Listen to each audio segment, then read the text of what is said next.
നമസ്കാരം. മലയാളി വാർത്ത ഇൻസൈഡിലേക്ക് സ്വാഗതം. മന്ത്രി ഗണേഷ് കുമാറിന്റെ വായിൽ നിന്ന് വന്ന വാക്ക് തീയാകുമ്പോൾ അത് ആളിക്കത്തിക്കാൻ CITU. മലപ്പുറത്ത് CITU ഇറക്കുന്നത് വർഗീയ കാർഡ്. കൈവിട്ട കളിക്ക് നിൽക്കുന്ന സംഘടനയെ മുഖ്യമന്ത്രി പിണറായി വിജയനും പാർട്ടി സെക്രട്ടറിയും തടഞ്ഞില്ലെങ്കിൽ ഇത് കൈവിട്ടു പോകുമെന്നതിൽ സംശയമില്ല. മലപ്പുറത്ത് ഡ്രൈവിംഗ് സ്കൂൾ മാഫിയ പ്രവർത്തിക്കുന്നുവെന്ന് മന്ത്രി ഗണേഷ് കുമാർ പറഞ്ഞതിനെ വളച്ചൊടിച്ച് വർഗീയത പരത്തുകയാണ് സഖാക്കൾ. ഗതാഗത മന്ത്രിക്ക് ഒരു പണി കൊടുക്കാൻ കാത്തിരിക്കുന്ന CITU സംഘത്തിനും മുൻ ഗതാഗത മന്ത്രി ആന്റണി രാജുവിനും വീണ് കിട്ടിയ ആയുധമാണ് മാഫിയ എന്ന പരാമർശം. അതിട്ട് കൊഴുപ്പിച്ച് ഗണേഷിന്റെ കസേര തെറിപ്പിക്കാനാണ് പാർട്ടിയിൽ ഒരു കൂട്ടരുടെ നീക്കം. കൈവച്ചത് മലപ്പുറത്തായതുകൊണ്ട് പിണറായി വിജയൻ ഗണേഷിനെ കൈയൊഴിയുമെന്നതിൽ ഒരു സംശയവും വേണ്ട. വോട്ട് ബാങ്ക് തകരുന്ന ഒരു പണിക്കും പിണറായി വിജയൻ നിൽക്കില്ല. MV ഗോവിന്ദൻ ഇപ്പോഴേ ഓടി രക്ഷപ്പെട്ടിട്ടുണ്ട്. മലപ്പുറത്ത് ഡ്രൈവിംഗ് സ്കൂൾ മാഫിയ എന്ന് മന്ത്രി ഗണേഷ് കുമാർ പറഞ്ഞതിനെതിരെ പ്രതിഷേധം ശക്തമാകുകയാണ്. പരാമർശം വർഗീയമാണെന്നാണ് CITUവിന്റെ ആക്ഷേപം. മലപ്പുറം എന്ന് കേൾക്കുമ്പോൾ മറ്റു പലർക്കുമുള്ള വൈഷമ്യമാണ് മന്ത്രിക്കെന്നും CITU പറഞ്ഞു. CITU കിട്ടിയ അവസരം മുതലെടുക്കുകയാണ്.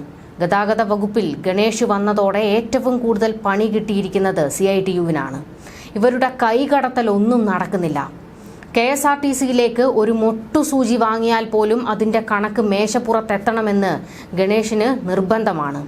ഇതോടെ CITUകാരുടെ അടിച്ചുമാറ്റൽ നടക്കുന്നില്ല. എന്തെങ്കിലും ഒന്ന് വീണ് കിട്ടാൻ കാത്തിരുന്ന CITUവിന് വജ്രായുധം തന്നെ കിട്ടി. അതിന്റെ ആവേശത്തിൽ വിഷയം കൊഴുപ്പിക്കുന്നു. മലപ്പുറം ജില്ലയെ വംശീയമായി അധിക്ഷേപിച്ചുവെന്ന കാർഡിറക്കി കത്തിക്കുന്നു. വിഷയം ഇതാകുമ്പോൾ പിണറായി വിജയനും മൗനം പാലിക്കും. പാർട്ടി സെക്രട്ടറിയും ഇടപെടില്ല. നിയന്ത്രണം CITUവിന്റെ കൈകളിൽ വരും. വിവാദത്തിന്റെ ഭവിഷ്യത്ത് എന്താണെന്ന് അറിയാമായിരുന്നിട്ടും CITU ഈ കാണിക്കുന്നത് തീക്കൊള്ളി കൊണ്ട് തലചൊറിയലാണ്. എന്നിട്ടും പാർട്ടി മൗനം പാലിക്കുന്നു. ആന്റണി രാജു ഇപ്പോൾ ഒരു ആവേശത്തിലാണ്. തന്നെ വെള്ളം കുടിപ്പിച്ച ഗണേഷിനെ ഇങ്ങനെ കിട്ടണമായിരുന്നു രാജുവിന്. ഗതാഗത വകുപ്പിൽ ഗണേഷ് കയറിയതോടെ വലിയ ഓളമുണ്ടാക്കുന്നു. 2.5 കൊല്ലം ഇരുന്നിട്ടും ആന്റണി രാജുവിന് ഉണ്ടാക്കാൻ പറ്റാത്ത ഓളവും ജനകീയ മന്ത്രി എന്ന ലേബലും ഗണേഷ് കുമാർ സ്വന്തമാക്കി. KSRTCയിലെ എല്ലാ മാറ്റങ്ങൾക്കും പുരോഗതിക്കും കാരണം ഗണേഷാണെന്ന ചർച്ച വരുന്നു. കൂടാതെ ആന്റണി രാജുവിനെ പരസ്യമായി എതിർക്കുകയും വെല്ലുവിളിച്ച് രംഗത്ത് വരികയും ചെയ്തിരുന്നു ഗണേഷ് കുമാർ. മുൻമന്ത്രിക്ക് ഇതിൽ പരം അടി കിട്ടാൻ ഇല്ലല്ലോ. അങ്ങനെ ശത്രുക്കൾ നിരവധിയാണ് ഗണേഷ് കുമാറിന്. എല്ലാവരും ഇപ്പോൾ ഒത്തുകൂടിയിരിക്കുകയാണ്. മലപ്പുറം എന്ന് കേൾക്കുമ്പോൾ മറ്റു പലർക്കുമുള്ള വൈഷമ്യമാണ് മന്ത്രിക്കെന്ന് CITU പറഞ്ഞു വെച്ചത്. തൊപ്പിയും തലേക്കെട്ടുമുള്ളവരോട് ചിലർ പ്രകടിപ്പിക്കുന്ന വൈഷമ്യമുണ്ട്. അത് മന്ത്രിക്കും ഉണ്ടാകാം.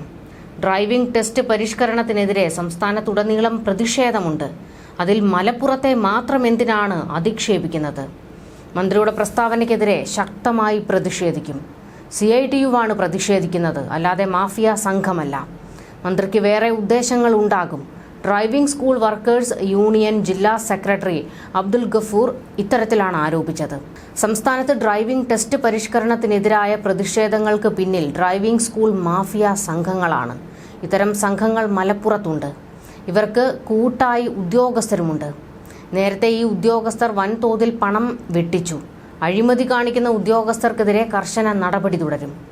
മലപ്പുറം RT ഓഫീസിൽ നടന്നത് 3 കോടിയുടെ വെട്ടിപ്പാണ്. ഉദ്യോഗസ്ഥർക്കെതിരെ നടപടിയെടുത്തു. വ്യാജ രസീത് ഉണ്ടാക്കി നികുതി വെട്ടിച്ചു എന്നാണ് മന്ത്രി പറഞ്ഞത്. ഇതിനെതിരെയാണ് പ്രതിഷേധം ശക്തമാകുന്നത്. പരിഷ്കരണങ്ങളിൽ നിന്ന് പിന്നോട്ടില്ല എന്നും പ്രതിഷേധം കണ്ട് പിന്മാറില്ല എന്നും മന്ത്രി വ്യക്തമാക്കിയിട്ടുണ്ട്. ഇപ്പോൾ ഗണേഷ് കുമാറിനെ വളഞ്ഞിട്ട് ആക്രമിക്കുകയാണ് സൈബർ സംഘങ്ങൾ. സോഷ്യൽ മീഡിയയിൽ വലിയ രീതിയിലുള്ള ആക്രമണം നേരിട്ടുകൊണ്ടിരിക്കുകയാണ് ഗണേഷ് കുമാർ. അഴിമതി നടത്തി അകത്ത് കിടന്ന അച്ഛൻ്റെ മകനാണ് ഇപ്പോൾ അഴിമതിയുടെ കാര്യത്തിൽ ഗീർവാണം വിടുന്നതെന്ന രീതിയിൽ കമൻറ്റുകളും പൊങ്കാലകളും ട്രോളുകളും വരുന്നുണ്ട്. എന്നാൽ ഇതിനെ ഒന്നും താൻ വകവയ്ക്കുന്നില്ല എന്നും തൻ്റെ ജോലി കൃത്യമായി ചെയ്തിരിക്കുമെന്നും ഗണേഷ് കുമാർ പറയുന്നു. ഇന്നു മുതൽ നടപ്പാക്കുന്ന ഡ്രൈവിംഗ് ടെസ്റ്റ് പരിഷ്കാരത്തിനെതിരെ ഡ്രൈവിംഗ് സ്കൂൾ യൂണിയനുകൾ പ്രതിഷേധം ശക്തമാക്കിയിരിക്കുകയാണ്. ടെസ്റ്റ് ഗ്രൗണ്ടുകൾ അടച്ചുകെട്ടിയും ടെസ്റ്റിനുള്ള വണ്ടികൾ വിട്ടുകൊടുക്കാതെയുമാണ് പ്രതിഷേധം. കേരളത്തിലെ എല്ലാ ഡ്രൈവിംഗ് സ്കൂൾ ഉടമകളും ജീവനക്കാരും പണി മുടക്കുമെന്നാണ് അറിയുന്നത്. പരിഷ്കരണത്തിന്റെ ഭാഗമായുള്ള പുതിയ ട്രാക്കുകൾ കേരളത്തിൽ ഒരിടത്തും തയ്യാറായിട്ടില്ലെന്നും ഡ്രൈവിംഗ് സ്കൂൾ ഉടമകൾ പറയുന്നു. CITU, INTUC, BMS സംഘടനകളുടെ കീഴിലുള്ള ഡ്രൈവിംഗ് സ്കൂളുകളുടെ സംയുക്ത സമരസമിതിയുടെ നേതൃത്വത്തിലാണ് പ്രതിഷേധ സമരം നടക്കുന്നത്. മെയ് മുതൽ റിവേഴ്സ് പാർക്കിംഗും ഗ്രേഡിയന്റ് പരീക്ഷണവും ഉൾപ്പെടെ ഡ്രൈവിംഗ് ടെസ്റ്റ് കർശനമാക്കാനാണ് ഉത്തരവ്. 4 ചക്ര വാഹനങ്ങൾക്ക് റോഡ് ടെസ്റ്റിന് ശേഷമായിരിക്കും H ടെസ്റ്റ് നടത്തുക. റോഡ് ടെസ്റ്റിൽ വിജയിച്ചാൽ മാത്രമേ H എടുക്കാൻ അനുവദിക്കൂ. നിലവിൽ തിരിച്ചാണ്. ടെസ്റ്റ് കർശനമാക്കുന്നതിന്റെ ഭാഗമാണിത്. പലപ്പോഴും റോഡ് ടെസ്റ്റ് വഴിപാടായി മാറുന്നുവെന്ന വിമർശനം ഒഴിവാക്കാൻ കൂടിയാണ് പുതിയ പരിഷ്കാരം. ട്രാഫിക് നിയമങ്ങൾ മനസ്സിലാക്കി നന്നായി വാഹനം ഓടിക്കാനായാൽ H ടെസ്റ്റ് കഠിനമായി തോന്നില്ല എന്നും വിലയിരുത്തുന്നു. പുതുതായി 40 പേർക്കും തോറ്റവർക്കുള്ള റീടെസ്റ്റിൽ ഉൾപ്പെട്ട 20 പേർക്കുമടക്കം 60 പേർക്കായിരിക്കും ദിവസവും ടെസ്റ്റ് നടത്തുക. അതേസമയം ഡ്രൈവിംഗ് ടെസ്റ്റ് പരിഷ്കരണത്തിൽ ആശയക്കുഴപ്പവും തുടരുകയാണ്. പുതിയ തീരുമാനങ്ങളിൽ ഗതാഗത കമ്മീഷണർ ഇതേവരെ സർക്കുലർ ഇറക്കിയില്ല. ഇതേ തുടർന്ന് പ്രതിദിനം എത്ര ടെസ്റ്റുകൾ നടത്തണമെന്ന കാര്യത്തിലാണ് RTOമാർക്കിടയിൽ ആശയക്കുഴപ്പം തുടരുന്നത്. ഗണേഷിന്റെ പരിഷ്കാരങ്ങൾ തുഗ്ലക് പരിഷ്കാരങ്ങൾക്ക് തുല്യമാണെന്നാണ് എതിർക്കുന്നവർ പറയുന്നത്. എന്നാൽ ഗണേഷിനെ അനുകൂലിച്ച് നിരവധി പേർ രംഗത്ത് വരുന്നുമുണ്ട്. ഗണേഷ് കുമാർ ചുമതല ഏറ്റെടുത്തപ്പോൾ ആദ്യം പറഞ്ഞ ഒരു കാര്യം ഡ്രൈവിംഗ് അറിയാമെന്നുള്ളതല്ല, നിങ്ങൾ വാഹനം എങ്ങനെ കൈകാര്യം ചെയ്യുന്നു എന്നതിലാണ് കാര്യമെന്ന്.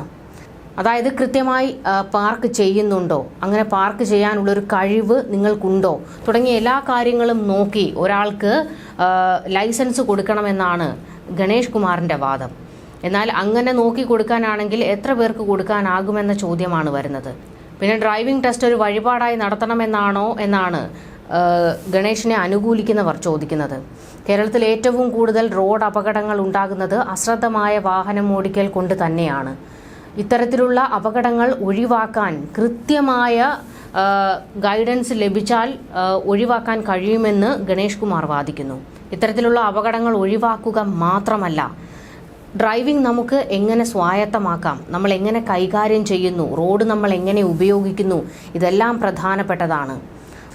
വാഹനം ഓടിക്കലല്ല, വാഹനം കൈകാര്യം ചെയ്യലാണ് പ്രധാനമെന്ന് ഗണേഷ് കുമാർ പറയുന്നു. തന്റെ പരിഷ്കരണങ്ങളുമായി മുന്നോട്ട് പോകുമെന്നും തന്റെ വകുപ്പിൽ മറ്റാരും കൈകടത്തണ്ട എന്നും ഗണേഷ് കുമാർ ഉറപ്പിച്ചു പറയുകയാണ്. എന്തായാലും ഇപ്പോൾ മലപ്പുറത്തെ വിഷയത്തിൽ ചർച്ചകൾ ഇങ്ങനെ കൊണ്ടുപോകുകയാണ് CITU. ഇത് ഏറ്റവും വലിയ അപകടവുമാണ്. എന്നാൽ അത് തിരിച്ചറിഞ്ഞിട്ടും മൗനം പാലിക്കുകയാണ് സർക്കാരും പാർട്ടിയും. ന്യൂസ് ഡെസ്ക്, മലയാളി വാർത്ത ഇൻസൈഡ്.